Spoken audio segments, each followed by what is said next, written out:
Progresse en compagnie notamment d'Ushnan. On a plus à l'extérieur Kaleo Palace qui vient avec Kaleo César qui progresse en 4ème épaisseur, nez au vent. On a ensuite au centre du peloton Nasdaq qui est accompagné par Tic Tac, Azapico, patientant à l'arrière avec le numéro 6 également Tiger Rock, à l'image de Barbaté, du numéro 9 Combermer ou encore en dernière position du 12 Incremental.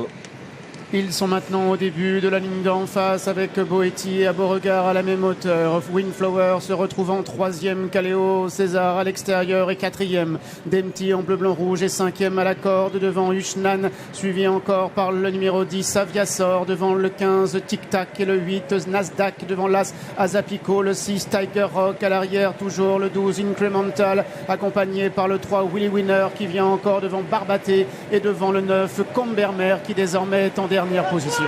Beauregard et Boetti sont aux 2 premières places. Windflower se retrouve en 3e position et va bien, même un peu trop bien, en se montrant toujours un peu tendu sur le mort. En 4e position à l'extérieur, on retrouve Kaleo César. Il y a ensuite et en embuscade Ushnan qui est donc bien placé, à l'image également et à l'extérieur du numéro 14 Kaleo Palace. On a ensuite en dedans le 13 Dempty qui vient en compagnie de Tic Tac, en compagnie également à l'extérieur de Nasdaq.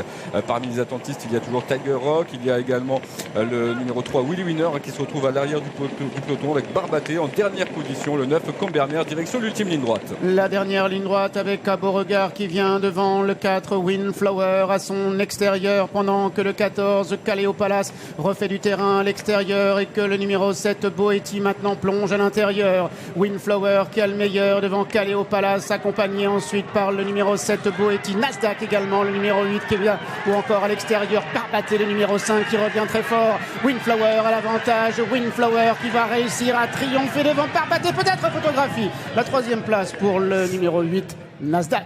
Windflower qui semble avoir conservé un petit avantage face à Barbaté qui a terminé très vite en dehors. On regarde le passage du poteau. Oui, le 4 devant, le 5 Stéphane, la 3e place probablement pour Nasdaq, le numéro 8 qui a bien terminé. Donc trouvons à l'intérieur Ushnan qui devrait prendre la 4e place aux dépens du numéro 12 Incremental. Elle a du mérite, Windflower, parce qu'elle était vraiment sur le mort tout au long de la course. On a vu des débuts d'épreuve que son jockey avait du mal à la détendre.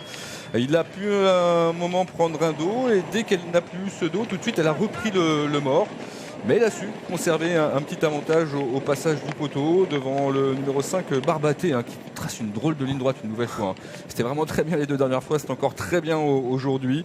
Clairement le cheval va remporter un quintet vu ce qu'il fait. Et puis pour les places derrière, on a une très grosse cote, le numéro 8 Nasdaq qui est à 41 contre 1 et qui semble avoir gardé un petit quelque chose sur le numéro 16 Ushnan qui était à 10 €. Et pour la 5e place dans le quintet, on a également un énorme outsider, Incremental, qui a été monté à l'arrière et qui a remontré un visage intéressant. Oui, effectivement, il a remontré un petit quelque chose à la fin.